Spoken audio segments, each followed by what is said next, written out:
This is Infants on Thrones, the philosophies of men mingled with humor. We are the Quorum.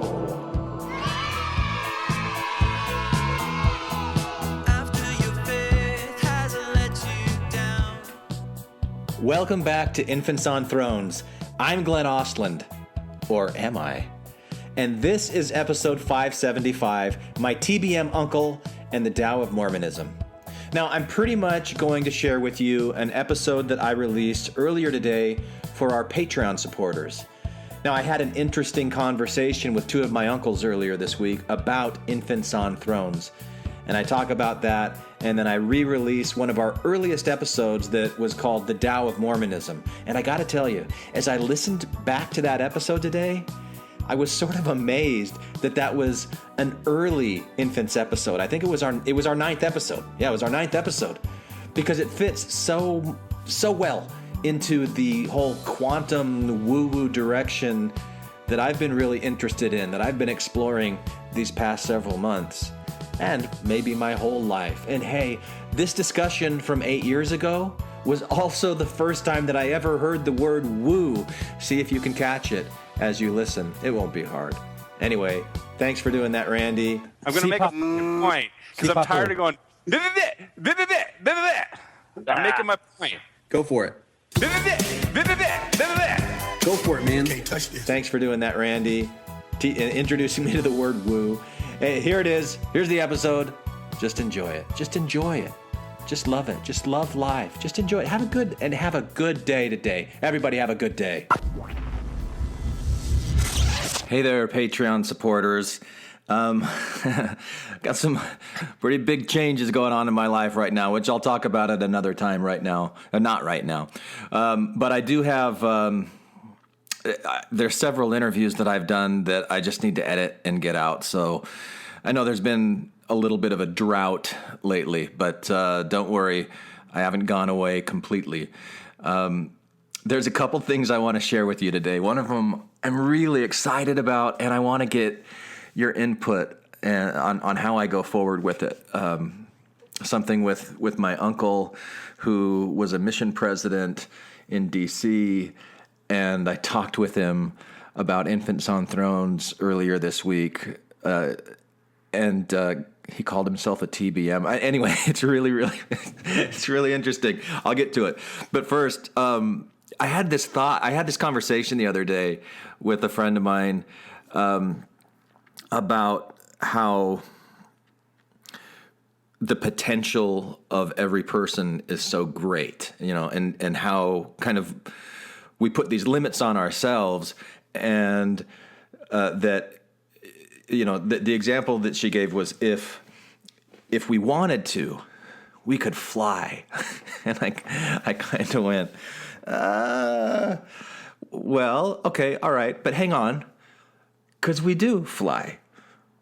We do. We've made that happen. She goes, yeah, in airplanes, but I mean like fly. I'm like, well, like Superman or something. Like, okay. But it got me thinking, like, why do we think that there's that big of a difference between flying just in your body and flying in some machine that we've made? If you go back to one of the Alan Watts Sharing Time episodes from a couple of months ago, he talks about these different worldviews, right? The way that we see the world, either as like a where there's a God that creates everything, like a potter creates clay, or the mechanistic world where everything is like a machine and we're all like different bits and pieces of a machine. Those are different ways of seeing the world, and all of the reflection that I've done with Jonathan Haidt, The Righteous Mind, with Sapien, Yuval Harari, the fictions that we tell ourselves to construct a society to live in, the way that we've evolved to see each other, to see the world. We tell each other these stories, but at our very essence, we're energy, right? We really are energy. I know I struggle when I hear this because I still push against it like it's this woo-woo secret, what the bleep do we know thing, going back to the Dow of Mormonism. I think I'm going to republish the Dow of Mormonism conversation at the end of this episode. Randy hated it. I don't remember it, so I'll be interested to listen back to it. But we're energy that is the same as the energy that's in that airplane. It's the same as the energy that's in the chair that I'm sitting in and the microphone that I'm speaking into and all of this stuff. So, like, if you think about it, a human creating an airplane is energy creating energy or organizing energy. We're not creating it, we're organizing it. And we're organizing it in certain ways. And it's not the direct energy itself, it's the way that the energy is arranged and organized into matter. And so we take that matter and we create it. But, I think about Joseph Smith and intelligences. And I want to go back and I want to read that section in the D&C that talks about intelligences. Because I think Joseph Smith, prophet, whatever. I'm going to go mystic and look at Joseph Smith in the tradition of other mystics in the world. I want to spend some time doing those kind of comparisons because I've had thoughts like that before. I haven't spent a lot of time comparing Joseph Smith to other mystics and how mystics get insights. Where is that coming from? To me, it's all imagination. It's all imagination. It's all creating these fictions, but that doesn't mean that there isn't something to it. That it's not coming from somewhere, but it's not a complete picture. It's like the elephant, the blind men and the elephant. You remember the story of the blind men and the elephant? Insert mythology episode here. So anyway, just this random thought that I had about energy and how, the way that man can fly, the way that we can do anything is by cooperating with each other, by imagining something, figuring out how to do it. And yeah, we create an airplane and we think that it's separate from us, that it's something different from us. But at that fundamental level, you go back to the David Tong thing that I shared a few months ago about these quantum fields that every electron's connected to every other electron. Oh, man, it's such a cool way of seeing the world. I really like it. So anyway, so I went and I reconnected with two of my uncles earlier this week. And they're both, very Mormon. And one of them actually has listened to Infants on Thrones before. He knows Scott. He used to work with Scott. My uncles are both attorneys, and so he's listened to some episodes. So we talked about it a little bit, and he doesn't listen for very long. I don't know that he's ever really gotten through a full episode, but it was interesting because I just really don't talk to that side of the family very much anymore, and especially about this kind of stuff, So then I sat down. I talked to my Uncle Matt, who was a mission president in D.C. He was one of these guys that, like, when he was 30 years old, he was made a bishop, and then at 35, a stake president, and then, became a mission president, and, like on this meteoric rise in the leadership positions of the church. And he's only 5 years older than I am. And growing up, I really looked up to him a lot. In fact, I've got a couple of stories. I used to have a problem with stealing when I was, like 8, 9, 10. Taking money out of my parents' wallets, things like that. There was this thing in Arizona. I think I was probably about 12 years old, so that would have been 84. And it was called Daughters of Zion. And all of the young women from all the different wards and stakes in Arizona had this big conference at Northern Arizona University in Flagstaff. And for some reason, I don't remember all the details, but my mom was doing this thing where she would go doing firesides in the persona of Susa Young Gates, who was one of the daughters of Brigham Young. So she would pretend that she was Susa Young Gates and talk to the women there. So she was asked to be part of this conference, and then she roped me into doing some kind of performance stuff where it was like singing and dancing with a group. I remember doing it. I remember being super embarrassed by it. But one of the things that they had me do while I was up there was to man a booth selling trinkets, selling T-shirts, souvenirs of this Daughters of Zion thing. And they did not have any kind of organized accounting system.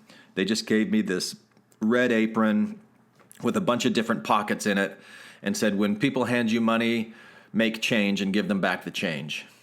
But there wasn't like any kind of inventory management, anything like that. And every once in a while, one of the bills that they gave me would go into my back pocket instead of into the where it should have gone. At the end of the day, I went back to the hotel room, and just my heart was beating so fast. Did any of you remember that song? My teacher told me I should never tell a lie, because a lie will tell you bring you trouble by and by, and your heart will start to thump, and your throat will get a lump, and you'll feel so bad you wish that you could lie right down and die. It's much better off to never tell a lie, not even sometimes. I think that was bright music. I don't know. Anyway, my heart was beating, and my throat had a lump as I walked into the bathroom of this hotel, going, okay, I've got a wad of money in my back pocket. I don't even know how much it is. And it was like $250.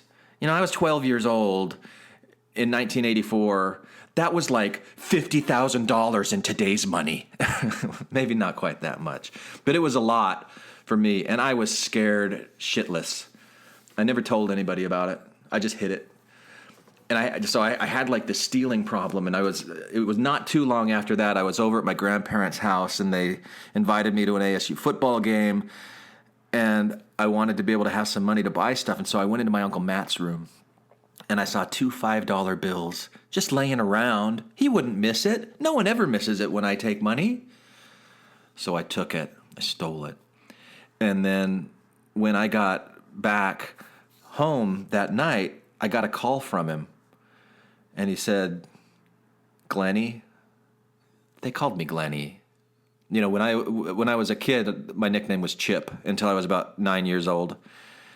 And then we moved, and I didn't want to be called Chip anymore because I thought it was like a baby name. And I said, start calling me Glenn. I wouldn't respond to Chip anymore. But my dad's name was Glenn. And so they all started calling me Glenny, which was like a lateral move at best. Anyway, so he calls me on the phone and he says, Glenny, did you take some money from my room? And my heart started to pump and my throat got a lump and I felt so bad. And at first I denied it. I just was lying. He's like, don't lie. I know that you did. And the way that he did it, I was 12, so he would have been 17, but very, very kind, very loving. The way that he said this to me made me feel comfortable admitting my wrong, and so I did. And then I started crying, and I just felt so bad. And he told me, he really laid the guilt on. He goes, that was my tithing money. And that messed me up. But it cured me. I was cured. I didn't steal after that. So this is my Uncle Matt. I have a lot of love for him. But I also had an experience with him when I started questioning the church and seeing this distinction between the way that people really fixate on the culture of the church and fixate on the symbols and ignore what's behind the symbols. The symbols become way more important than what they're symbolizing. And it's always been my life mission to smash the symbols. That's always what I'm like, come on. Smash the idols. That's not where the reverence and sacredness should be. It representing love, kindness, charity, those kinds of things. Let's smash the symbols, whether it's a story, a myth, or whatever it is. That's always just been a part of me. And I was having this conversation with him where a friend of his was going through the temple, the Mesa temple, and his office at the time was like 10 minutes from the temple, but he lived 45 minutes away. and he hadn't brought his Sunday clothes. He had worn jeans and a polo shirt to work that day. And so he was talking about how he had to drive all the way 45 minutes back to his house and then all the way back to the temple to get in and go to the temple. And I said, well, why didn't you just go to the temple in your jeans, rent some clothes there, because you could rent them. I don't know if you can still rent temple clothes, but you could then.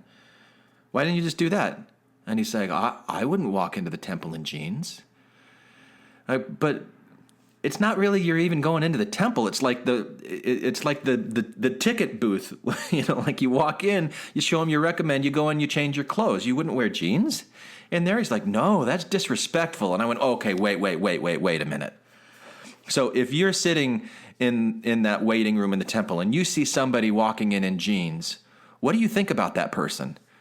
And he said, I think that somebody never taught them how disrespectful it is to wear jeans in a temple. And just the judgmental, just how that fixation on the symbols, it crushed me. And it really disappointed me in him because, my experience with the money when he was 17, he had been so kind and open and non-judging, and now he was a bishop and stake president and Mr. Bigwig, and just so I just hated it. I just thought that's not what Jesus taught. Anyway, so that's my Uncle Matt. That's some background. That's a little aside. So I've never really talked with him. I mean, that was probably 15 years ago. And we've had a very superficial relationship when we've talked. So we sat down and we talked. This was a couple of days ago. And it was a nice conversation. And at one point he said, is there anything I can... And I started thinking, I was almost about to interrupt him and go, this isn't home teaching right now. You're not going to say, is there anything I can do for you? But what he said was, is there anything that we can do to have a closer relationship? Are there any interests that we have in common? And I said, well, yeah, we've got a really, really big interest in common. We just come at it from very different angles. He's like, what is that? What do you mean? What are you talking about? I said, well, the church. I was like, I'm very interested in the church. I've dedicated my entire life to studying the church and talking about the church. I'm very interested in the church and the gospel. You can't forget that word. But we come at it from different angles. And he's like, well, what do you mean? And I said, well, do you know the book Sapiens? He's like, no, what's it about? It's about sapiens. Just a blank expression. I'm not sure if he knew what sapiens are. And I started explaining to him how at one point in time in the history of our species, there were different types of humans. There was Homo Neanderthal, there was Homo erectus, all these different homos. Sapiens were one. And I just was watching the expression on his face, and I went, oh, he probably doesn't even know or believe in this stuff because he thinks that it all started 6,000 years ago with Adam and Eve being formed out of clay and then a rib from that clay. And so I just was like, okay, I don't even know if I can have this conversation with him, but okay. I mean, he wants to know the way that I see things, so I'll explain it. And then I talked to him about the thesis of that book is the way that Homo sapiens evolved to be the dominant species on the planet. The type of species that can actually create flight from non-flight. The type of species that can take the natural processes of evolution and speed them up using technology, which is what's happening right now. It's all still part of evolution. It all still came from that single cell of life at the beginning of this planet, and whatever came before that got that single cell of life where it was. These are the kinds of things that interest me, and I was telling him how fictions were the thing that raised Homo sapiens to the point of dominance in the world now. Fictions that function as a way to bring humans together in cooperation and progress.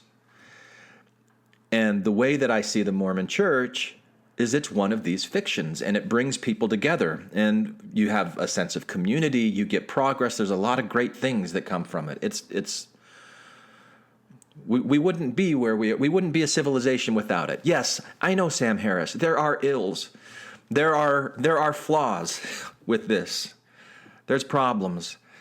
But the debate of whether religion is a net negative or a net positive, I've always been on the net positive side. Maybe I've wavered into net negative a little bit, but I'm way on the net positive side now, thank you to Yuval Harari and Sapiens. So I explained this to him, and I talked to him about how I see that there's these symbols that, where we fixate on the symbols, what I said to you earlier.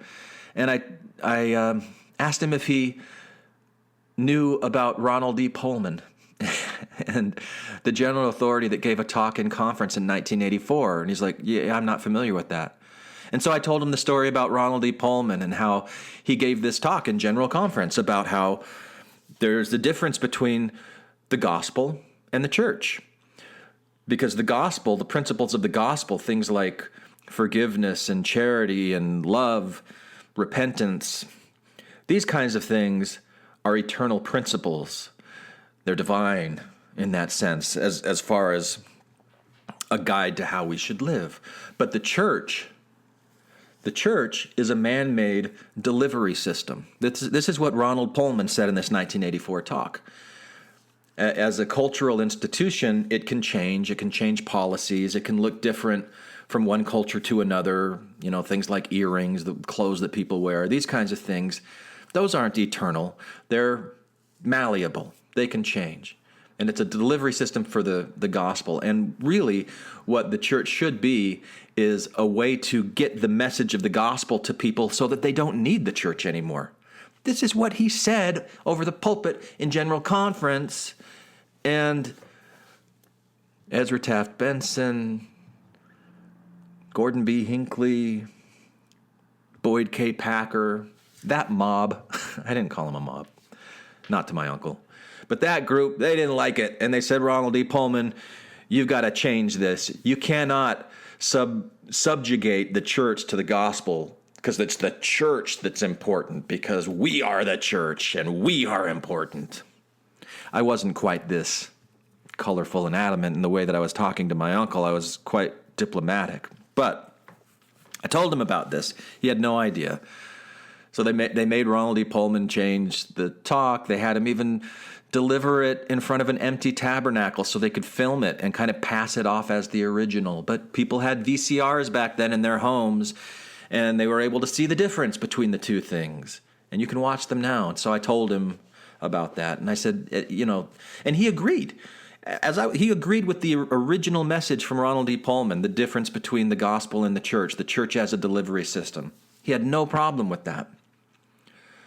I don't know if he had a problem with the other part or not. We didn't dwell on it. But so I told him a little bit about where I am with it. And then I told him that's what I podcast about. And he said, what's a podcast? He's like, I've heard about podcasts. I've never listened to a podcast. I don't really know what they are. He used to go up to Show Low, Arizona and do radio shows. I don't know, again, 15, 20 years ago. He would do that. So I mentioned that to him. You remember you used to do that. It's exactly the same thing, except instead of being published on radio waves, it's published through the internet, and I do it from my house. He's like, oh, I'll have to start listening to that. Because then we can have some conversations about it. And I went, I don't know if you want to quite go and do that. It'll be a little grating to your to your system. It's pretty crass. It's pretty disrespectful. It's very crass. It's very disrespectful. But maybe I can find some episodes for you. He said, well, I'll just work my way through the catalog. I'm like, well, there's about 570 episodes right now. He was, well, 570? So, and then I told him how I've changed through the course of it. And that what I really want to do, conversations that I had with, Anthony Miller and Tammy Whiting and Brady and Micah and, a lot of the conversations I've had recently where I just really want to find a way to bridge the gap between those of us who question and leave and have lost our family and community over it, and people that stay and lose their family and community that leave. How can we bridge that gap? Is it possible? And I told him a little bit about the reviews that are on iTunes that are, I'm so proud. Every time I feel discouraged about the podcast, which happens, I go and I read those reviews on iTunes, and just the majority of them, the message of how this podcast has helped people in times of darkness, it's really encouraging to me. And he appreciated that. He said, "That's really cool. That's really cool what you're doing." And I also told him about I said, "Do you know what a TBM is?" He goes, "No, I've never heard of that before." I said, "It stands for True Believing Mormon. I think it's mainly just part of ex-Mormon folk speech. It's jargon for ex-Mormons mostly." He goes, "Oh, so I'm a TBM." I'm like, "You're totally a TBM." He goes, "Yeah, I'm totally a TBM." That was a fun moment. And so anyway, he wants me to send him some stuff, some episodes. So I'm going to send him the Ronald Pullman episode. There's a few more I'm going to send. And I'm curious if any of you have ideas, because you probably know the episodes that have been important to you more than I would. What would you recommend that I send to my uncle to have conversations about? And here's what I want to do. I want to record my conversations with him. I want to include that as part of the podcast. I think that would be fascinating to have him listen to some old episodes and then talk to him about it. I don't know. It might not be interesting, but I don't know. I think it could be. I think it could be interesting. I think it could be valuable. And this isn't the first time I've thought about talking to him on a podcast. When I first started doing Mormon Expression, I was at his house once. We were playing ping pong. He's really good at ping pong. And I asked him if he wanted to come on and if I could interview him. And he said, "Well, what are you talking about?" I was talking about, church stuff. And he's like, "What kind of church stuff?" I'm like, "Oh, kind of like the reading like anti-Mormon books and talking about them and stuff." He goes, "Oh, Glennie, why would you do that? Why would you even do that?" But I think he's in a place now where he might do it. I don't know. I'm going to try. So I'm interested to know from you, what kind of questions would you want me to ask him? What kinds of things would you want to hear from a former bishop, stake president, and mission president who doesn't really know much outside of the Mormon bubble? He didn't really know much about Sapiens or podcasts or evolution or history or I don't know. So anyway, I wanted to share that experience with you because it was pretty freaking awesome. And I'll tell you this too. When I left there, I choked up.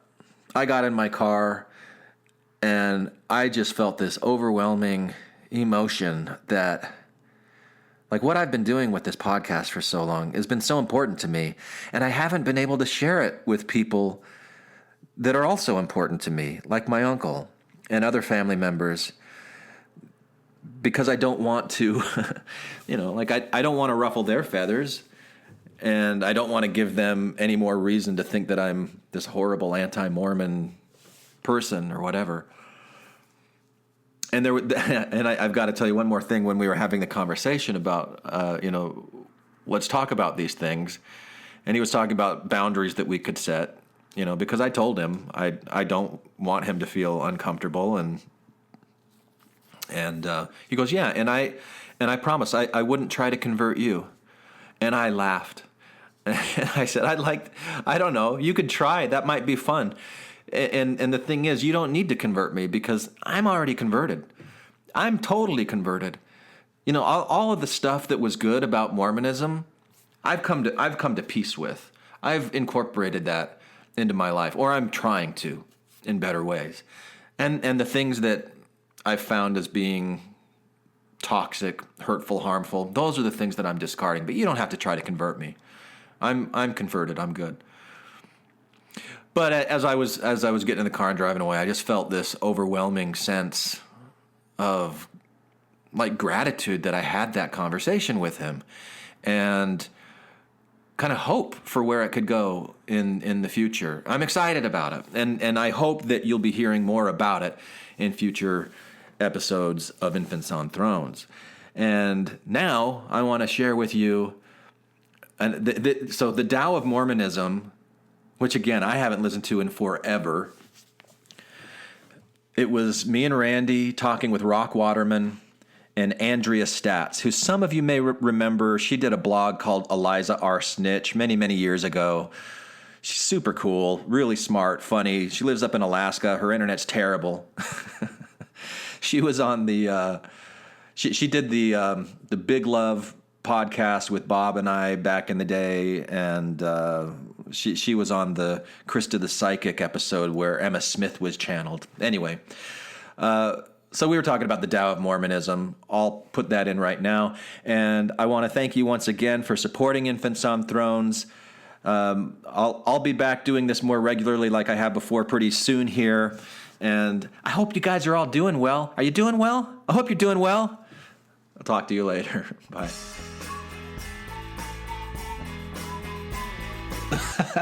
Oh, yeah. This was the 9th episode of Infants on Thrones. And the Dow of Mormonism was one that we recorded for Mormon Expression, but was never released. John Larson just wouldn't let it see the light of day. And I was a little bitter about that. So I kind of took a little swipe at him at the beginning of this year. For those of you who listen to Mormon Expression, you'll recognize the Mormon Expression theme music. And, there's a little tongue-in-cheekness going on in here. Pissed him off. He called Randy while Randy was at Disneyland. It's like, what the fuck are you doing? Anyway, I forgot about this. That's funny to me. Is there a better way to get this point across? Yes. Yeah. I think Yeah, there's there probably is. several better.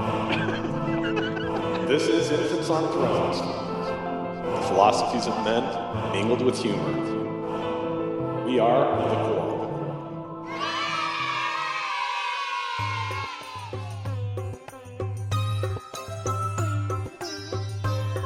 Welcome back to Infants on Thrones, the podcast that never sleeps. Okay, well, maybe that's not exactly true. So let me start off with a few apologies. Apology number 1. For those of you avid, insatiable listeners who tune in hoping for a new Infants podcast each week, it's been a bit of a dry spell. Sorry about that. What can I say? We've been busy. Apology number 2. For those of you who have been loyal, adoring fans of Mormon Expression, I want to deeply and sincerely apologize for any and all hurt feelings caused by today's playful little intro. It was not meant to be snarky. Well, okay, maybe it was meant to be a little snarky, but it's all out of love.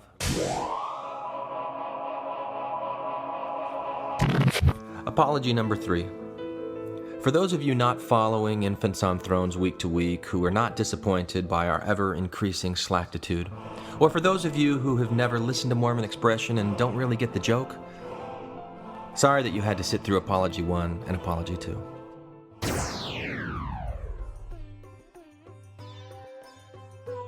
So here's the deal. As many of you know, both Tom and I were producers and panelists on Mormon Expression for several years before that podcast ended and this one started. During that time, there were maybe 4 or 5 episodes that were produced, but for one reason or another, were never published. Well, today you get to hear one of them. Why today, you ask? It's simple. All our other infant projects are currently still in their infancy, and not quite ready for publication yet. And rather than let a 4th week go by without an Infants podcast, we decided to dip into this discarded dung heap and dust this one off in the hopes of finding something salvageable. I hope you find it interesting. So let me set the stage for you. The panel discussion you're about to hear was originally recorded in April 2011 in response to Waterman's blog post, The Metaphysics of Mormonism, on puremormonism.com. In his post, Rock delved into the murky realm of quantum physics to try to illustrate some of the teachings of the Mormon founder Joseph Smith. Specifically, those teachings on intelligence. No, I'm not being facetious here. Joseph Smith taught that intelligence is the basic building block of life, or at least the basic building block of human life. Let me explain. Once upon a time, before God, before man, there were these things called intelligences, or the light of truth, which were not created or made, neither indeed can they be. But at least one of these intelligences was far more intelligent than the others. And that's God. That's how God came to be. And God, seeing us as weaker intelligences, organized us into spirit bodies and then placed those spirits into mortal bodies so that we could advance as He did and become eventually as He is. Rock's theory is that these intelligences are essentially the building blocks of all living things.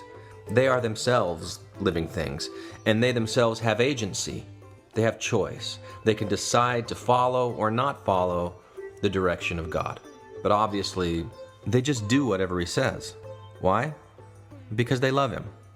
God shows them respect, kindness, compassion.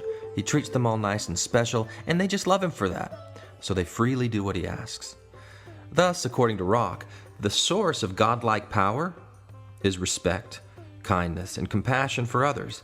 And that's what we're here on this earth to learn. That's the process of becoming like God.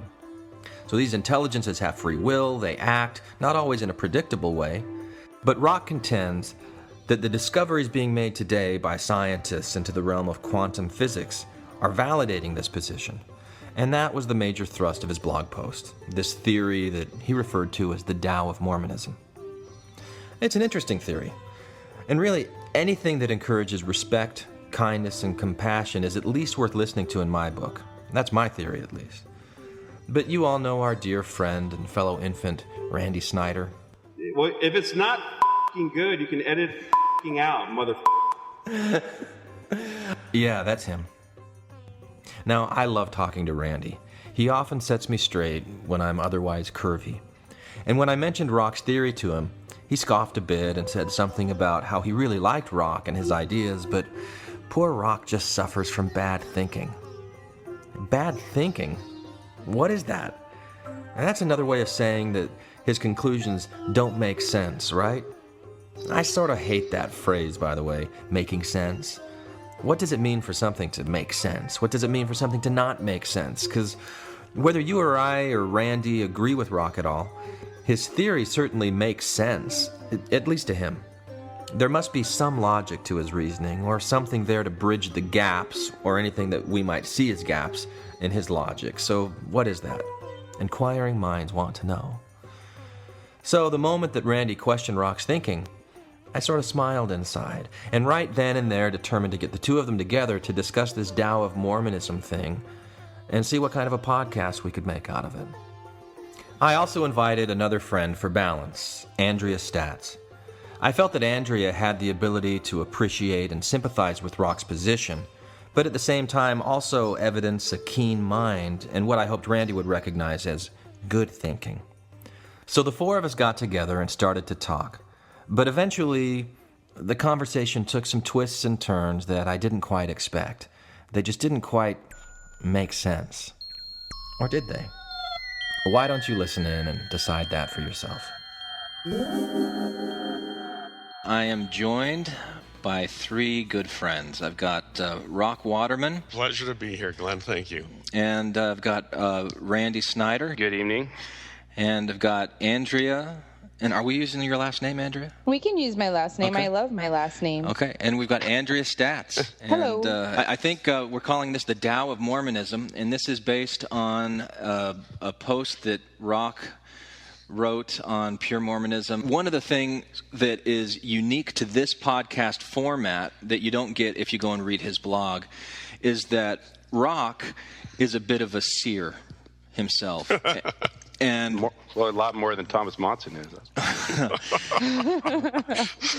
Well, explain. What do you mean by that? Well, one day, Rock was led by the Spirit and we don't have time for the full story, but he discovered some ancient records. And being kind of an older guy, he just happened to have in his possession an ancient record player. And so he listened to it, and what he discovered was an actual early recording of the actual Joseph Smith sermonizing about the restored gospel and the power that controls the universe. And we are actually going to play that for you right here, right now. The Force is what gives the Jedi his power. It's an energy field created by all living things. It surrounds us and penetrates us. It binds the galaxy together.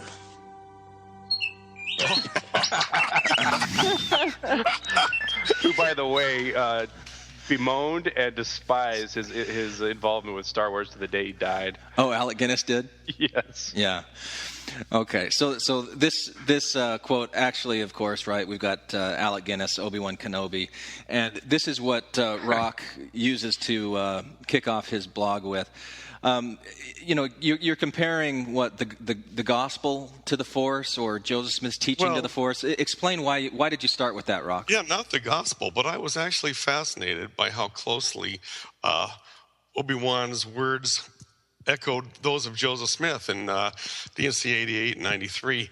Read the blog. But anyway, it turns out that early Mormon theology was very close to what we would call today the Force or the Tao.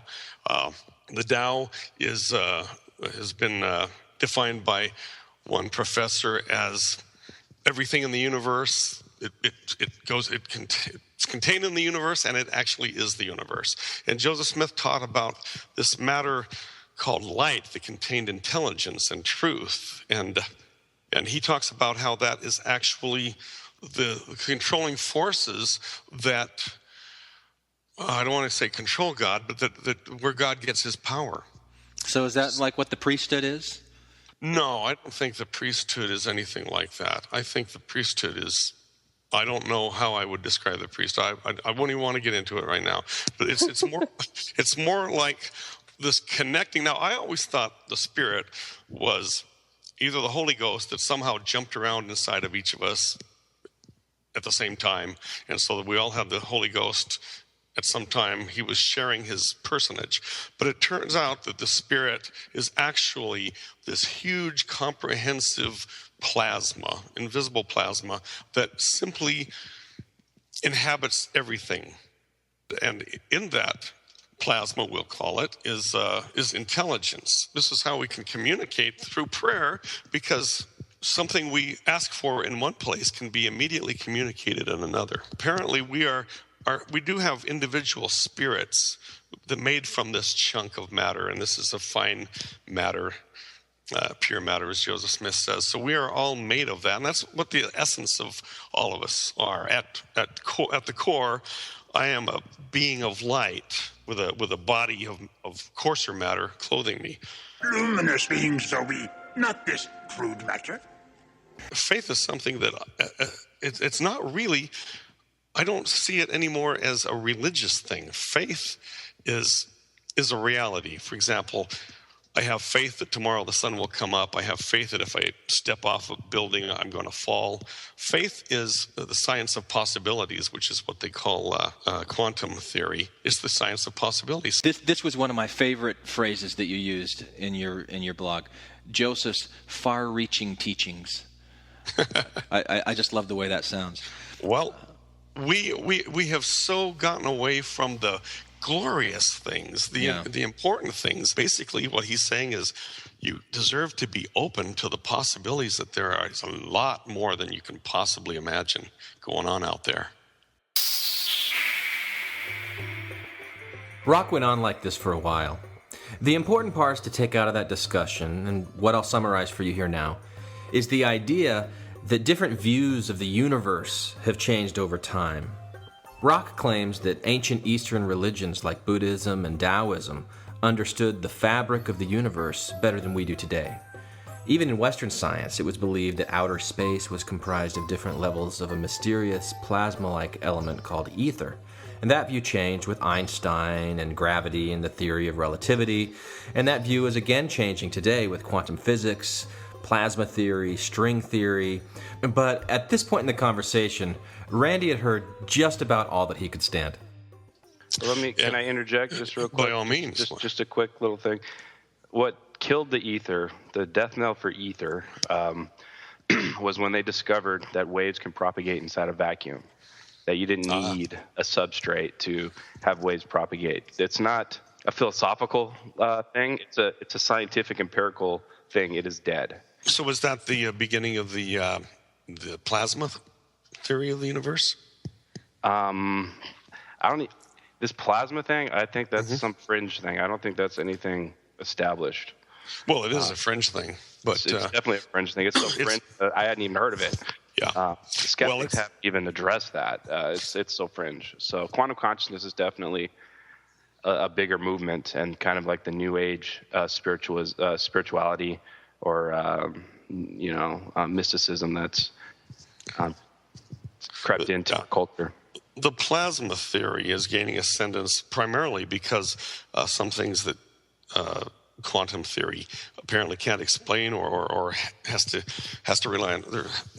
You end up with black holes and parallel universes, and you have to start believing in a whole lot of this stuff in order for string theory, for example, to work. So the plasma theory takes it back to an electromagnetically based universe rather than a gravity-based universe. And so that's what these guys are looking at. These guys said, look, it can't get any weirder than this. So let's look at this. Well, before we talk about plasma and string, let's first define quickly what we're talking about with quantum.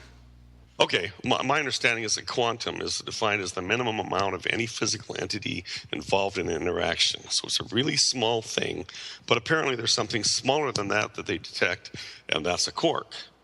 And so I take that, and I say from a theological point of view, we might look at quantum as that which acts, and the quark as that which is acted upon.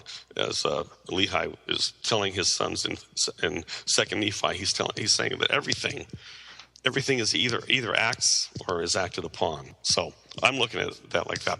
I'm not advocating I don't know, but I kind of think that's, like I said, it's a interesting playground. When you talked about quantum and quarks, I was very glad that the next line that you put is, at this point, I really don't know what I'm talking about. Yes, I don't. You don't. And I don't pretend. I'm not a physicist. I'm an orthodontist, for crying out loud. But just looking up quark and quantum on Wikipedia. A quark is what makes up protons and neutrons. A quantum is the smallest, packet of energy. I think quantum is talking more about electrons, and quarks is talking more about the nucleus, the protons, and the neutrons. So I really didn't know where you were going with the acted upon. Well, I don't really know. I don't really think they really know. For one thing, we can't observe these things. All we can do is mathematically assume that they're out there, they're down there. And I'm also aware of the theory that there is no such thing as the smallest thing, that every time something splits, you still end up with something.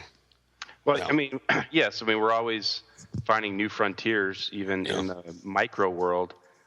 But my problem is when people insert some kind of esoteric knowledge that is totally shooting from the hip, like this quantum consciousness.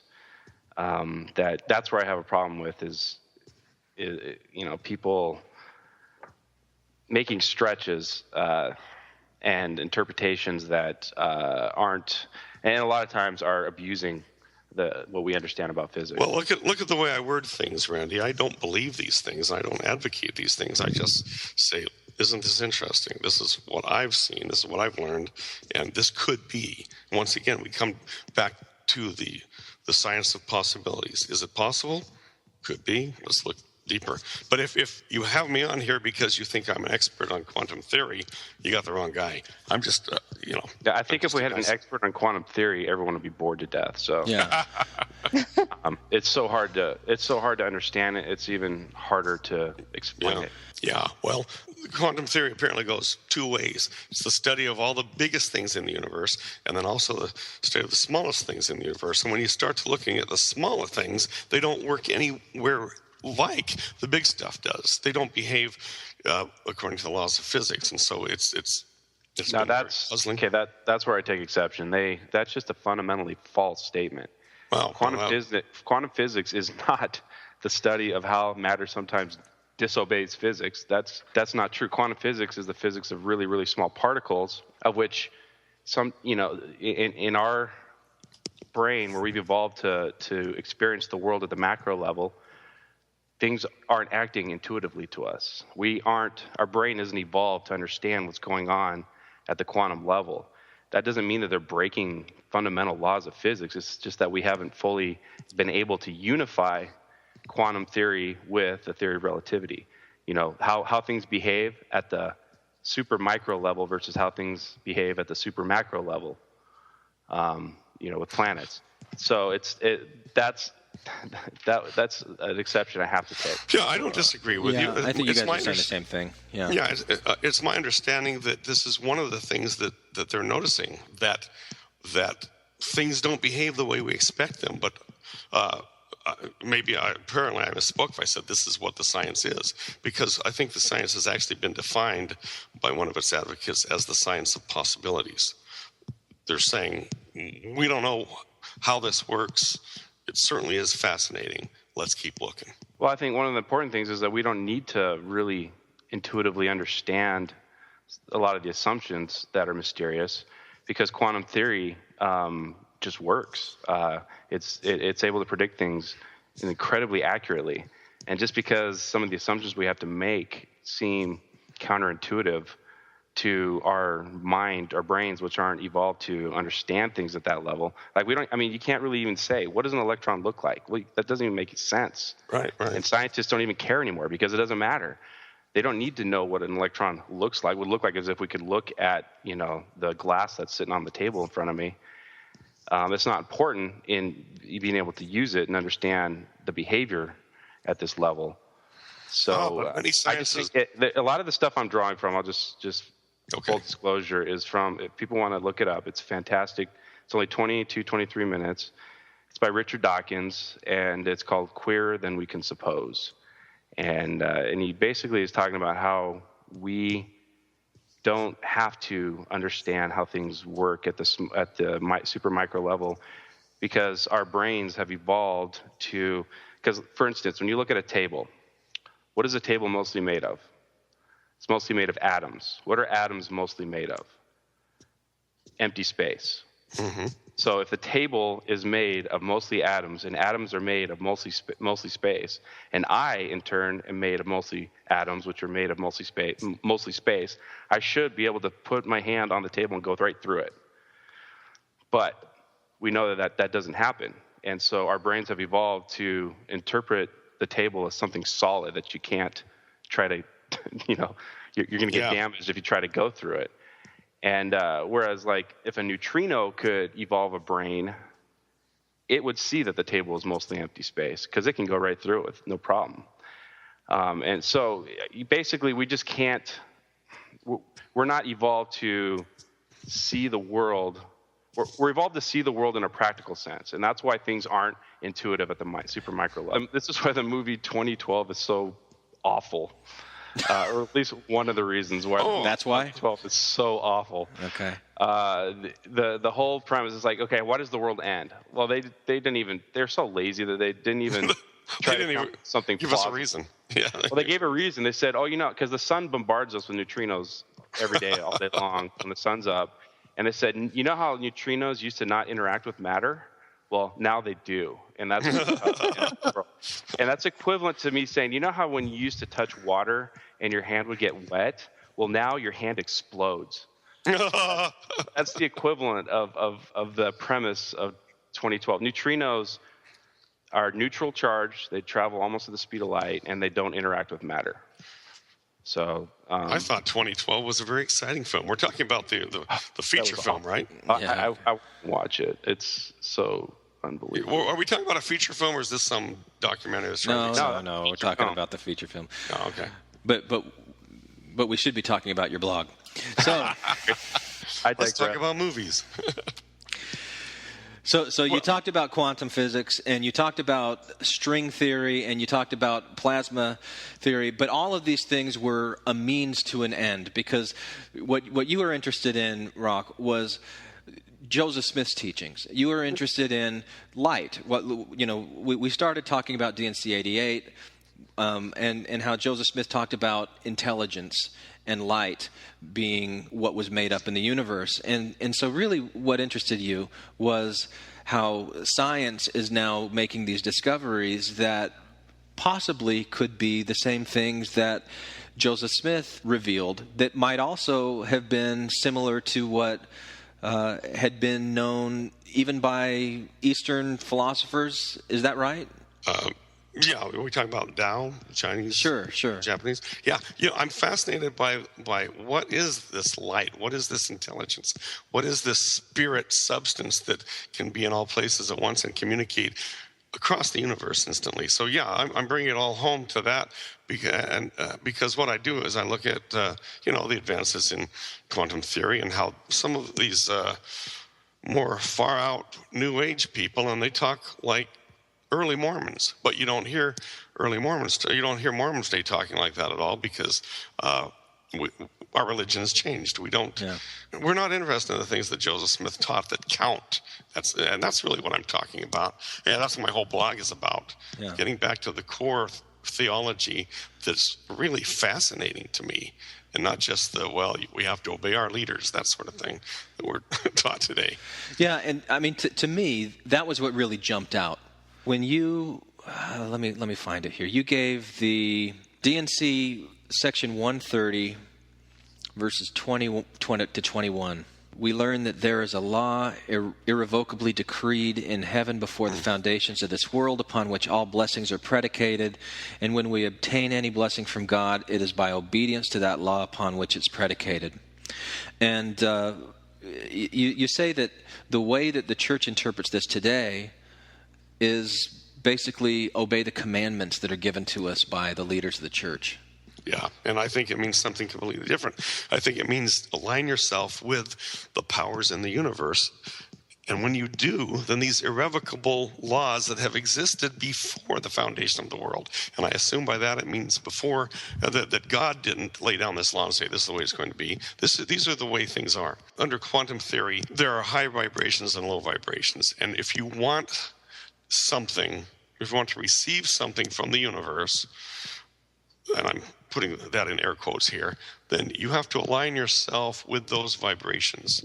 Now, I don't know much about it. I'm not advocating it. Once again, I'm not a believer. There's a lot that I'm hearing from advocates of quantum theory. And this, getting back to you, Randy, some people say that the table in front of me only exists in my mind. It only exists. It's not there when I leave the room. Well, I can't wrap my mind around that. No, that's not true. The table exists when you're not in the room. Well, of course. See, that's the kind of crappy woo that what the bleep do we know propagates. Wait, what did you say? Crappy woo? Yes, it's actually a scientific term. Crappy woo?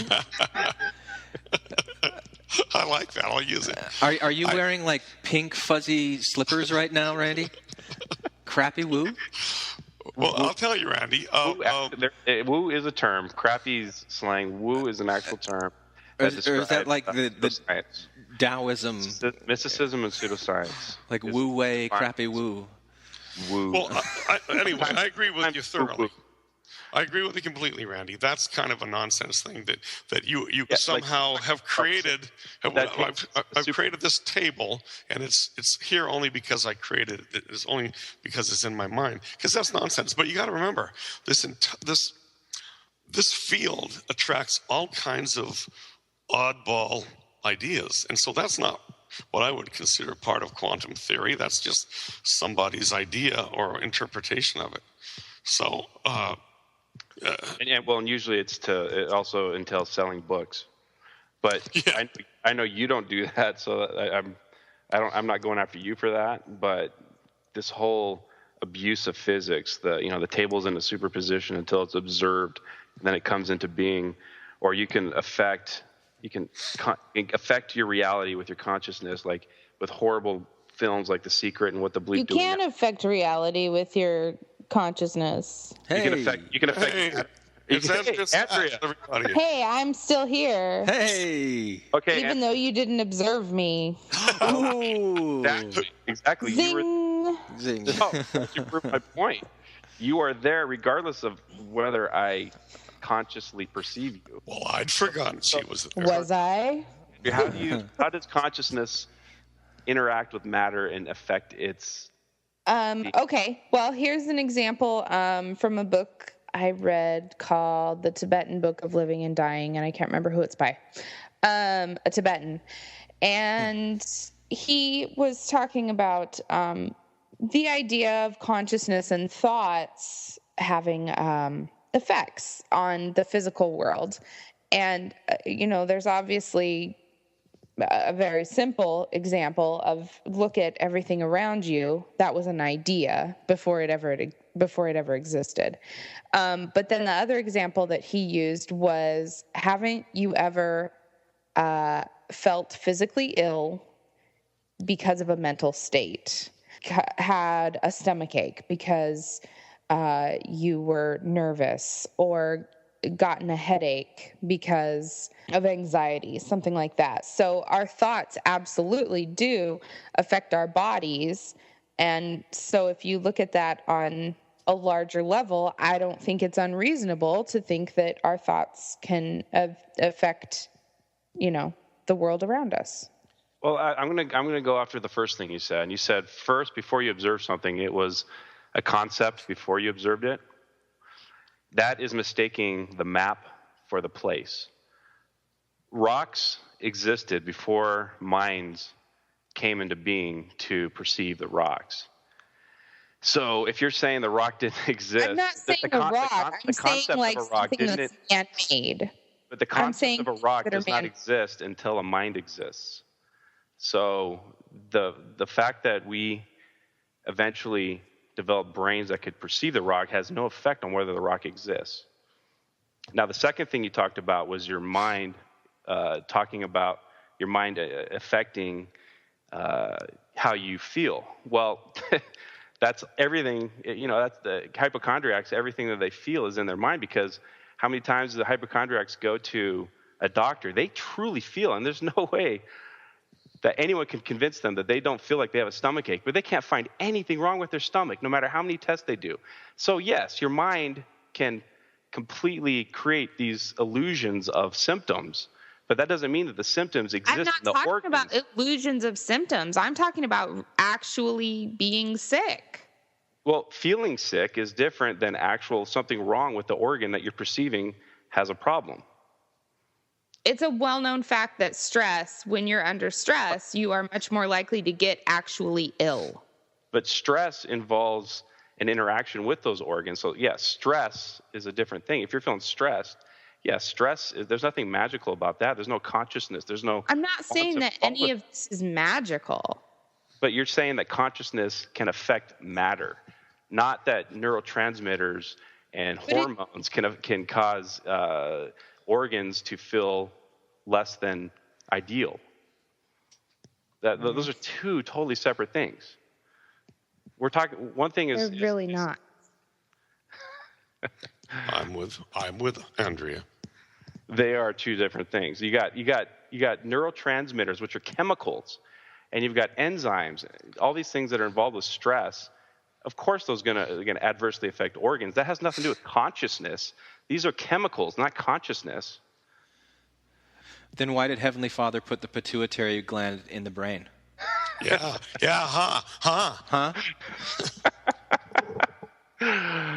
Oh boy! So what is it? What is it that's driving all of those neurochemicals? Not quantum physics. It's the secretion of enzymes and proteins. And why? Why is that happening? There's nothing mysterious or mystical about that. What I'm talking about is... But she's not saying mysterious or mystical. She's just talking about thoughts, right? Okay, so let's say, because this is something I've dealt with, let's say I'm having a panic attack. Okay, now the panic attack is a physical reaction. Obviously, there's hormones and adrenaline and all kinds of stuff going on that causes that. But where does that start? It starts in the brain, with of course. Thoughts. But here's where it becomes magical, Randy. It becomes magical if I'm thinking about you getting sick and you get sick. Like exactly. she's not. Now, like, if I'm observing rock and I'm saying that's voodoo. My negativity. I'm feeling, and this is what you get from awful movies like The Secret. They're just awful. Some of the worst stuff that's ever been produced by humans. But that's not what Andrew's talking about. Let me finish. I'm not saying that. Me, that the negativity around me is going to quantumly cause an effect on everyone around me. And in fact, okay, let me give you a little anecdote. My brother teaches high school kids at a private school in Salt Lake City. And one of his students' aunts got totally into The Secret, which totally abuses quantum theory. I've been talking so much, I'm getting cotton-mouthed. So she's totally believes that negativity breeds negativity because of the quantum consciousness of people around you. She, her sister, who is the mother of my brother's student, is going through a divorce. So she's just got negativity all around it. And she will not even be in the same room with her sister because she's afraid of the quantum negativity effects that are going to happen. And this is some of the real world examples of why this stuff bugs me. Well, that kind of fear is what's promoting the negativity. That's negativity in itself. So she's making it. It's invoking what you're invoking, which is quantum consciousness that somehow says that my consciousness can affect other people. Well, it can. You be around a grumpy person. With our around a grumpy person, you get grumpy.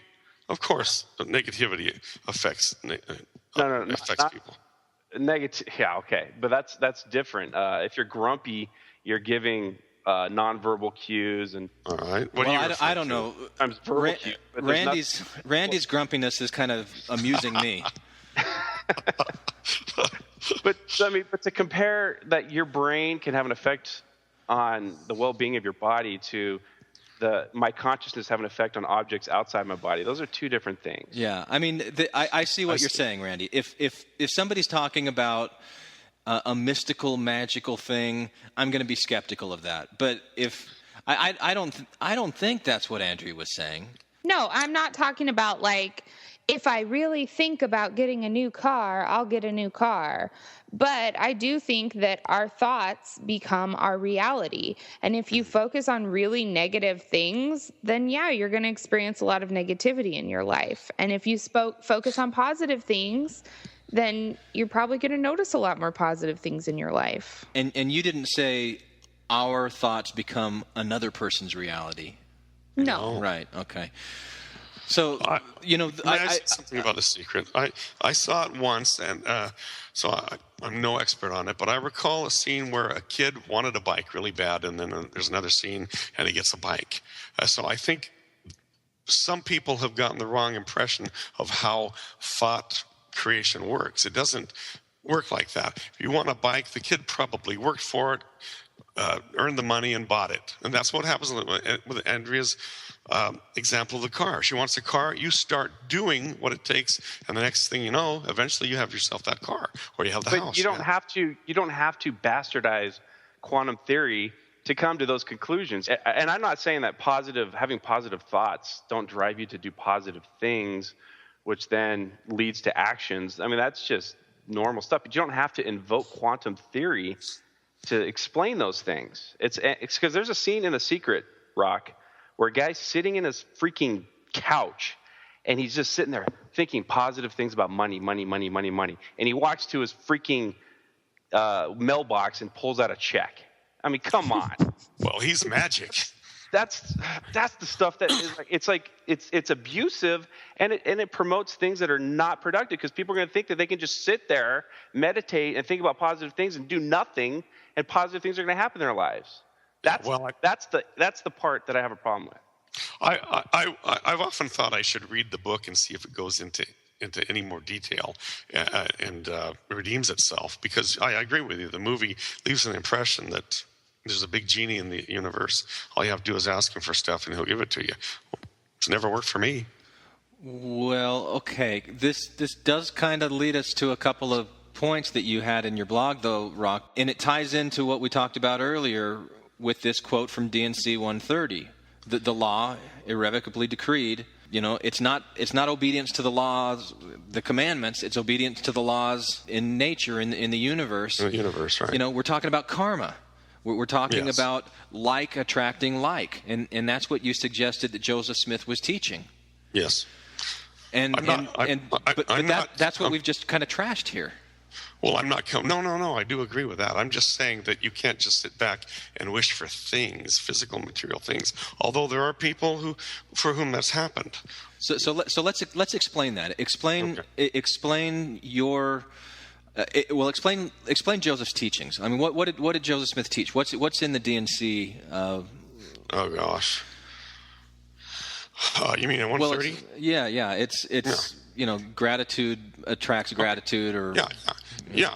Charity love attracts love. Charity attracts charity. I do believe that if you give without thought of reward, you end up being taken care of somehow. I used to be what I'd call a taker. There are two kinds of people, a giver and a taker. Now I'm pretty generous with my money to beggars and homeless people on the street, and I'm not rich as a result of it, but I don't think too much about, oh my gosh, I can't afford this, and we seem to get by. I think that's very similar to what's in The Secret. Not that you're sitting on your couch doing nothing and waiting for something to happen. Yeah. You're putting some action behind. But it's these acts of charity. It's this like attracting like. Okay, I think thought vibration motivates action. So that's the first step. Thinking about something, thinking about a house. Eventually, you find yourself with that house. But you've worked toward it. You've moved in that direction. So do you think that somebody in Uganda, someone who's struggling to survive, if they think hard enough and they have all these positive vibes, that somehow they're going to have a house? Well, first, that's not fair. You can't just bend the universe with your thoughts. No, but you're kind of getting away, Randy, from the point that Rock was trying to make in his blog, that Joseph Smith was teaching, here is how you can learn to become like God. Yeah, I'd say so. It's not by somebody in Uganda thinking, I want a house, poof, here's a house. No, I'm not talking about that at all. That's not it. That's missing the point. Okay, what's the point? Tell me the point. The point is learning to be a charitable, loving person. That's exactly it. Then what do you have to invoke quantum theory for? Well, I was talking about quantum theory as the way the universe, apparently the way communication reaches. That's how the across universe works. Because he's thinking about these particles in the universe as individual people. They're agents. Anthropomorphizing particles. Yes. Which is what our brain has evolved to do. Because they have agency. Well, that's a way of understanding them. Because they have agency to either obey Particles you. have agency? Yes, that is the point of this blog.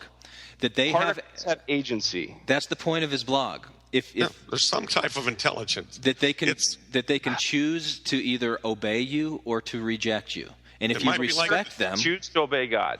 Yeah. So this does remind me of King Benjamin's discourse, because I've always loved King Benjamin as a true believer. Yeah. He says that we're even less than the dust of the earth, because the dust of the earth obeys the commands of God. Right. We don't obey God. Right. But they're just dust. If God imposes, if there is a God and he imposes a force on a particle of dust, it doesn't have a choice. It acts.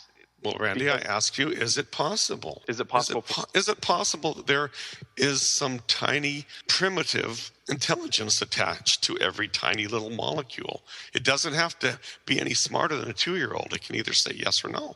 It can either respond to love or respond to anger. But what's I the think consequence to a particle of dust if it chooses to disobey God? I don't think it's not a question of it disobeying God. It's a question of God understanding how to command the particle. I'll just give my answer in this way. Is it possible? Anything's possible, but you can't disprove God. You can't disprove anything that you're saying definitively.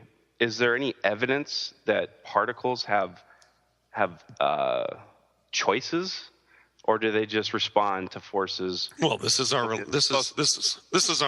I mean, it's not going to be proven. This is once again where faith comes in. My answer is there's no evidence to show that particles have any kind of agency. Well, I suppose if you were at the wedding at Cana and Jesus changed the water into wine, you would say, well, and you were there and saw that, you'd say, well, there's evidence that particles can change and can obey God. But you weren't there. That didn't happen. Well, I know, according to you. I mean, if I was there when Samson killed all the Philistines, or whoever it was he killed with this jawbone of an ass, would I be convinced that God had a hand in that? Probably. But it didn't happen. Yeah, no, I concede the point, Randy. There's no evidence. There isn't, but I mean, and to me, I think we're here to discuss the points that Rock's making on the blog, not to prove whether or not they're true.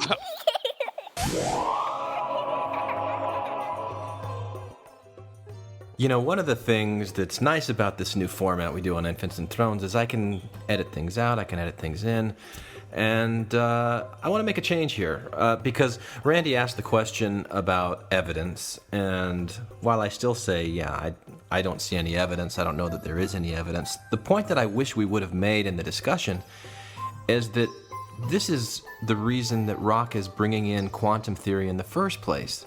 He, if I understand his argument right, he wants quantum theory to provide the evidence that Randy's asking for as to particles having a choice in the way that they behave. And that's the connection. I wish we would have made it in the original discussion. We didn't. We moved on to other things. But I want to jump in and make it now. So guess what? I just did. Can I just give a little history of myself? Just to... Yeah. I wrote a paper my freshman year of college that was talking about how God is not a magical creator God, the Mormon God, that he is a he uses his supreme intelligence to create things. So I totally know where you're coming from, Rock. I totally do. It was a place that I was. I used to there's and actually, I got a 98 on that paper because I showed how God is the supreme scientist. He uses supreme intelligence to manipulate matter and energy to create the universe. What'd you do wrong? I probably had a grammatical error. Or two. There's no such thing as 100 on a paper. I'll show you a couple. There is. I got 4. This guy didn't give hundreds out. He even told me I got the highest in the class at 98. But this stuff totally resonated with me because the Mormon God is not a magic God like the Christian God is. He doesn't exist outside of time and space like the Christian God does. And he... I don't know how that's magic. How is that magic? How's what magic? The Christian God. Because he creates something out of nothing. The Mormon God just manipulates what's already there. Joseph Smith, Rock could back me up, is on record as saying that, God didn't create matter. It was matter can't be created or destroyed. That's one thing Joseph Smith seemed to obliquely get somewhat correct. But what was the other thing? Dang it! Now I got derailed from my. Have you ever heard of Chris Heimerdinger? Right? No. Yes. Yeah. Tennis shoes among the Nephites. I was a huge fan of Chris Heimerdinger on my mission. I wasn't supposed to listen to him, but I did anyways because I was a rebel. And he had a book called Eddie Fantastic, where he had this supreme science brain that was doing all these amazing things with his science, but he was using Mormon theology. And one of the things he said about becoming like God, you know how it says, God, no unclean thing can dwell with God. He says, well, in physics, order can't coexist with disorder. So when we become obedient, we become more ordered, and that way we're able to exist with God. So all these things, I can understand where Rock's coming from. They totally resonate with me at one point. But in the end, they're just products of his really cool imagination. And I love Rock. I love the stuff he comes up with. It's really cool. But I'm not feeling the love, Randy. But we're gonna. Podcast. I'm gonna go over all the stuff that he did that I wanted to stand up and applaud that he wrote in his blog. Oh, okay. I'm not just this asshole atheist that thinks everything Rock does is stupid, but a lot of this stuff used to resonate with me, but now it doesn't with my empirical, skeptical brain. What I really like about this message, regardless of how true any of it may or may not be, you can live your life like this. You can live your life being a charitable person and a loving person, and kind towards other people, and this would give you a reason to do that. You don't have to have this reason to do it.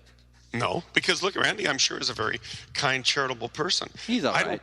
God doesn't care if he doesn't believe in him. I think God cares more that Randy is kind to his fellow man than whether he believes in the Supreme Being. I really believe that. So I don't understand these Christians and Mormons who get all frantic because someone's an atheist and we've got to change him. Who cares?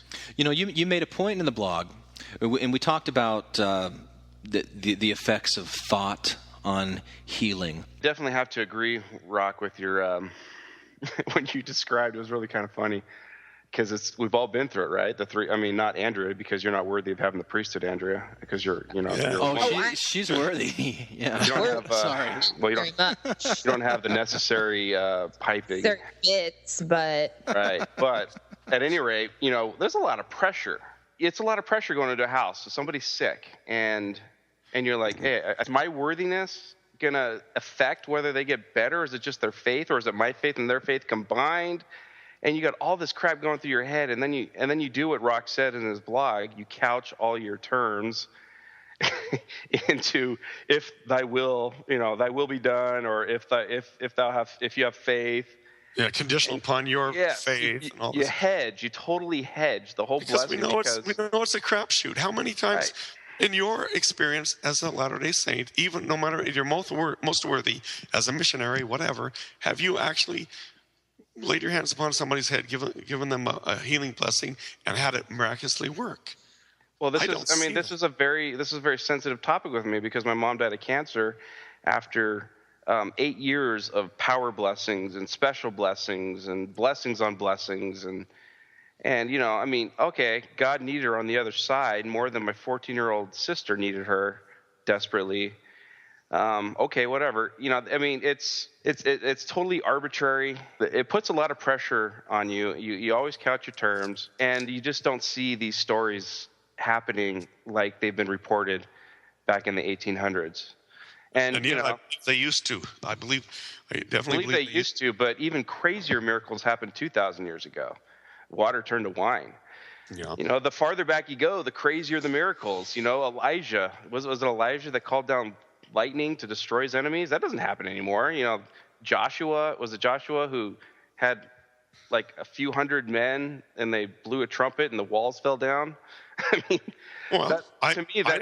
skeptic meter goes up. The farther back you go, the crazier the miracles are. Maybe the miracles aren't really real. Well, I think the problem is the priesthood no longer works, and that would be consistent with prophecy. We've rejected the gospel. And we now have a church that worships the church. Well, I think that's a great place to wrap it up. Wait a minute. We never talked about what the bleep do we know. Yeah. Oh, we didn't. This is awful. I don't want to hear you just rip on that movie. It's a great film. It's a great film. Oh, Randy. my God, Rock. I think we're going to have some serious disagreements on that. Okay, I just don't understand the need to just talk about how horrible something is. Yeah. Okay, Like if you don't like it, you don't like it. Yeah. No. It's not a matter of taste. It's not a matter of taste. Okay, so what the bleep do we know? It's started by the Ramtha cult that is headed by Jay-Z Knight, who summons a 35,000-year-old warrior god. And you don't believe that, Randy? How can you be such a skeptic? Ramtha has an awful Indian accent from 30,000 years ago. Yeah. She got her revelation in a trailer park. There's a red flag. So the whole thing was funded by the Ramtha cult. Okay. Yeah. And Well, then now you're arguing guilt by association, Randy. All right. There's a lot more in there that's worthwhile. So, okay, Andrea. Nietzsche talked about good versus evil and good versus bad. Good versus evil is like Rock versus Hitler. Rock is good, Hitler's evil. Okay? Good versus bad. Oh, what a relief. Good versus bad is Shakespeare versus what the bleep do we know? Okay? What the bleep do we know? It isn't intrinsically evil. It's just bad. It's really bad. Okay? You're comparing apples and oranges with, No. I'm just talking about that this isn't good versus evil. This is good versus bad. yeah. So you got the whole thing is started by this Jay-Z Knight fraud. Okay? So then they do these bullshit experiment, the water experiment where your consciousness turns the water into crystals. Yeah. I bought that. You bought that. I buy that, yeah. You buy. Oh, all right. Talking to an atheist, trying to talk to an atheist is like trying to talk to an evangelist. Talking. I completely agree, Rock. I completely agree. You both your credulous minds would believe, because that's what credulous minds do. You see, you only believe things that can be empirical. Whoa! Now I have a credulous mind. You do. You think I'm dumb? And No. This is. I'm a very skeptical person, but I'm just saying, like, I'm not saying that I buy into the water crystals thing. Okay. So, but that's what I'm talking about, though, Andrea, is that this movie tries to pass off bullshit studies as if they're real, and they're fairy tales. This guy is not a scientist. It's never been reproduced, and he cherry-picked the samples. He manipulated the photos he changed the contrast to make them look even more spectacular. It was an art project. It wasn't science. And then they talked about, hey, Rock, you remember this part? There's a story where the Native Americans were looking out to the sea and they couldn't see the ships. Yeah, I don't. Because okay, well, if I don't have to spend any time. You don't have to convince. That's a little odd. It's a made-up story, and it doesn't make any sense, and it empowers. Okay, but no. Here's what you got. Here's what you're doing. What's the harm? What's the harm? Okay, let me get to this. I got to get to this point. Okay. What's the harm? Jay-Z Knight's husband got HIV positive in 1992. It's about the time Magic Johnson got HIV positive.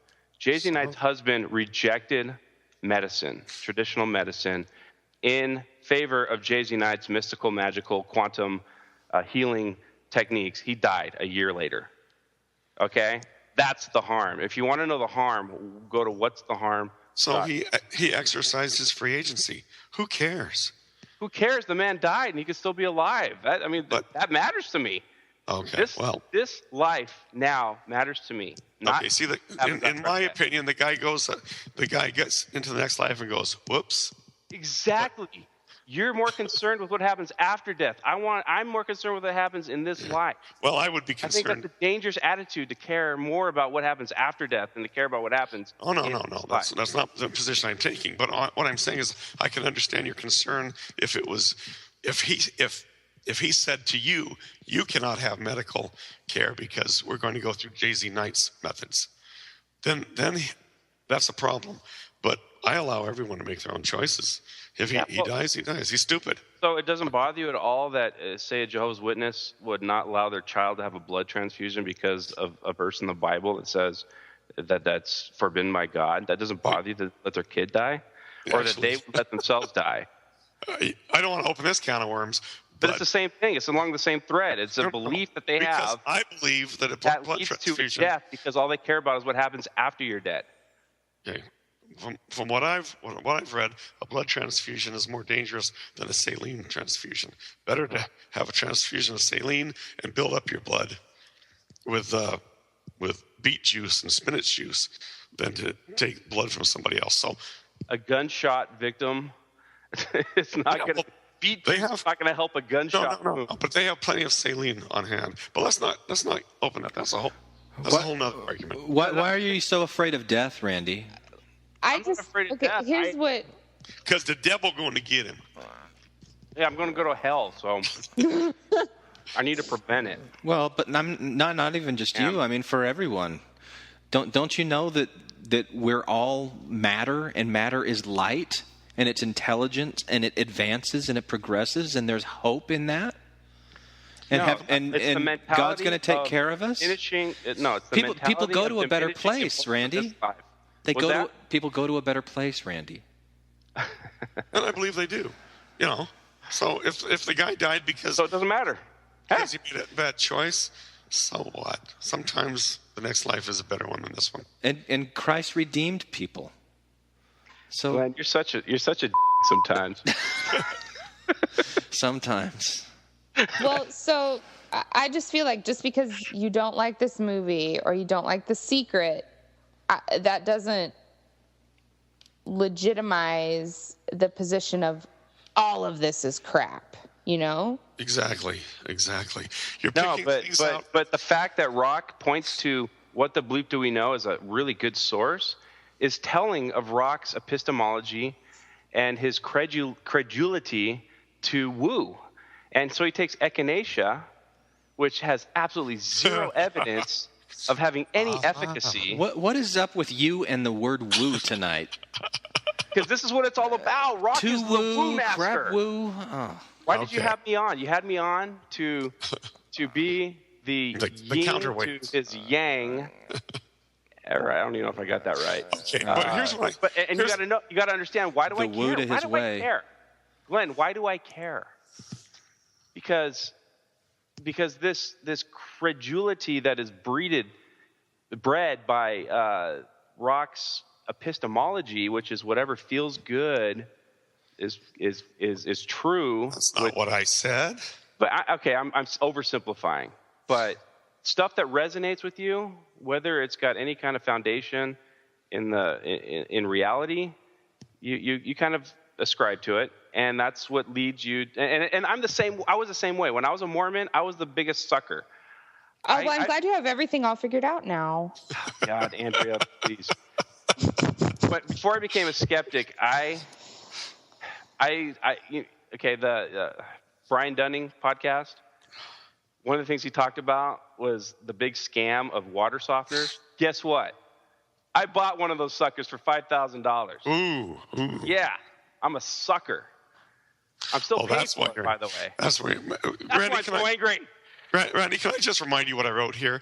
Right after I recommended what the bleep do we know, I said, keep in mind that not everything I recommend here contains information I agree with completely or that is all 100% consistent with gospel principles. I make these recommendations because I found much that is of value in them. I think you may too. Check things out and decide for yourself how much it is worth to you. Now, let me read you from your own blog. Don't be afraid to look into unusual claims from unusual sources. Sometimes that which most resonates with the soul can come to us through unlikeliest people. If a book or video seems at first glance the hippy-dippy New Age nonsense, don't let it scare you off. Turn off your skeptical meter. I'm just inserting myself. Either should you be intimidated by authorities who counsel you to avoid non-approved sources and information no matter what authority comes from the realm of science. So you are drawing a parallel between established science and Mormon. No. I'm saying don't let it scare you off. I didn't say accept it. I said don't let it keep you from investigating. One of my favorite scriptures says both are often biased against truth. Religious authorities and scientific authorities are biased against the truth. But that doesn't mean that this is true. He's not saying that this is true. He's just saying don't be afraid of it. You're setting people up. people aren't going to have the tools, the skeptical tools that they need, the critical thinking tools they need to parse out the bad. You're not giving people enough credit to make their own decisions. I say, hey, I found this interesting. Check it out. You might not. You might think it's crap. You might find something in there of value. I found something. I found a lot of value in what the bleep do we know. Now, you've picked some things that are iffy, but that doesn't mean throw it all out. But here's your epistemology. The spirit within you will confirm whether something is of value or not. This is the epistemology. This is where we break, Rock. No, it's not, because your spirit within you is doing exactly the same thing right now. You just don't call it spirit. Oh, I don't go by feelings. Oh, bull crap. You're expressing nothing but feelings right now. You've been expressing feelings. Jay-Z night. Oh, you've been expressing feelings about that. This is why you're moaning feelings. I wanted Joshua to be on so that it wouldn't be 1 against 3, because it's not 1 against 3. It is. No. Because you're the devil's advocate, whether you believe me or not. I know you are more aligned with me, but you're the Captain Devil's Advocate, and you like to do mind with people. Then, come on, Randy. And so you see an opportunity, you're gonna pile on.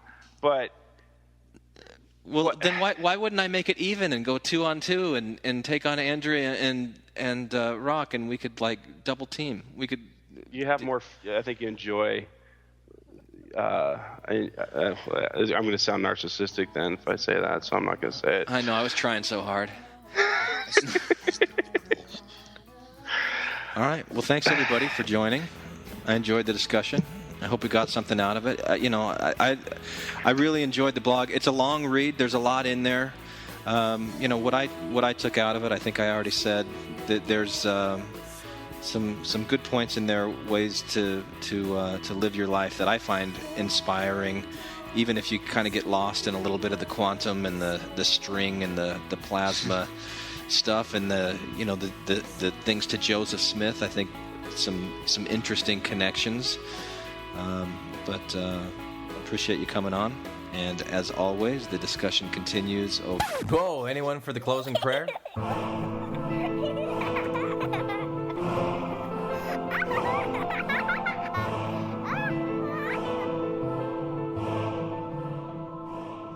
If I didn't hurt your feelings, then I didn't do my job. Well, what? I'm just kidding. I'm just kidding. You shut me down right there, man. You shut me down. Just watch the video in Richard Dawkins' voice. Queerer than we can suppose. Is that... Wait. I'm warning you, though. I understand Richard Dawkins is an atheist. All right, that was super interesting to look back on. This is Glenn from 2019, by the way, for anyone trying to keep track. I'll be honest with you, for most of that conversation, I didn't know what they were talking about. I liked Rock's blog. I remember reading it and really liking it and being interested in the idea and wanting to have that conversation. I had watched What the Bleep Do We Know? I don't really remember that much about it. I've tried to watch it a couple times since and just can't. I'll try it again at some point. But I hadn't looked into quantum mechanics. I didn't know what he was talking about with string theory and plasma theory. I'm still not quite sure what he's talking about. But wow, that was really interesting to see the evolution of Glenn, which, I started off in this episode talking about how I used to be called Chip, and then I eventually said, no, I'm Glenn. My name is Dow Glenn Ostland II. And so after listening to this episode on the Dow of Mormonism, I'm thinking, maybe it's time to start going by Dow? I don't know. Anyway, hope you enjoyed it. Thank you for listening to Infants on Thrones.